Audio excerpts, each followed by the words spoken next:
آپ لوگ ویسے برا خواب آنے پہ کیا کرتے رہتے ہیں؟ نارملی پریشان ہوتے ہیں، پھر لوگ پوچھتے ہیں آج آپ پریشان کیوں ہیں؟ پھر لوگوں کو بتایا جاتا ہے کہ آج ہم یوں پریشان ہیں، امی سے کوئی تذکرہ کرتا ہے، کوئی شوہر سے ذکر کر دیتا، کوئی اپنے ارد گرد والوں سے ذکر کر دیتا، آج میں بے حد پریشان ہوں کیونکہ آج میں نے بڑا برا خواب دیکھا، اور اس خواب کا اثر طبیعت پہ صرف ایک دن نہیں رہتا، بعض اوقات یہ اثرات کئی دن تک جاری رہتے ہیں۔ برے خواب کس کو نہیں آتے؟ انسان کو زندگی میں کبھی نہ کبھی یہ صورتحال پیش آئی جاتی ہے کہ انسان رات سویا لیکن ہڑبڑا کے اٹھ بیٹھا، اچانک اس کا دل اتنا پریشان ہوا، یعنی انسان کے پاؤں زمین پر نہیں پڑ سکتے، اس قدر اسے تکلیف اور پریشانی ہوتی ہے، یوں محسوس کرتا ہے کہ اس کا کوئی وزن نہیں رہ گیا اور اس کا دماغ اڑ رہا ہوتا ہے، کوئی چیز اپنے قابو میں نہیں ہوتی۔ ایسی گھبراہٹ اور شدید پریشانی میں انسان کیا کرے؟ نبی صلی اللہ علیہ وسلم نے فرمایا کہ بائیں طرف 3 دفعہ تھو تھو کر دے۔ اس کا مطلب یہ نہیں کہ بڑے بڑے تھوک پھینکے، اس کا مطلب یہ ہے کہ بس اشارتاً تھو تھو کر دے، اور دوسری بات یہ ہے کہ اللہ کی پناہ مانگ لے۔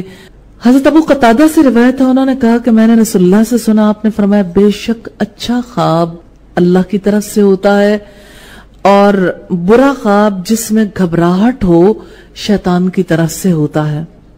اس لیے جب تم میں سے کوئی شخص کوئی ایسا خواب دیکھے جو برا ہو تو جاگتے ہی 3 مرتبہ بائیں طرف تھو تھو کرے اور اس خواب کی برائی سے اللہ کی پناہ مانگے۔ اس طرح کا خواب اسے نقصان نہیں دے گا یا خواب سے اسے نقصان نہیں ہوگا۔ ابو سلمہ نے کہا کہ پہلے کوئی خواب مجھ پر پہاڑ سے بھی زیادہ بھاری ہوتا تھا، جب سے میں نے یہ حدیث سنی اور اس پر عمل کرنے لگا اب مجھے کوئی پرواہ نہیں ہوتی۔ یہ صحیح بخاری کی روایت ہے 5747، اور یہاں پر راوی حدیث کہتے ہیں ابو سلمہ نے کہا کہ پہلے کوئی خواب مجھ پر پہاڑ سے بھی زیادہ ہوتا تھا، یعنی مجھ پر اتنا زیادہ گراں گزرتا تھا گویا میں نے پہاڑ اٹھا لیا ہو، لیکن اب جب سے میں نے اللہ کے سپرد اپنے معاملات کیے ہیں، جب میں نے یہ حدیث پڑھ لی، اس پر عمل کیا، اب مجھے کوئی پرواہ نہیں ہوتی۔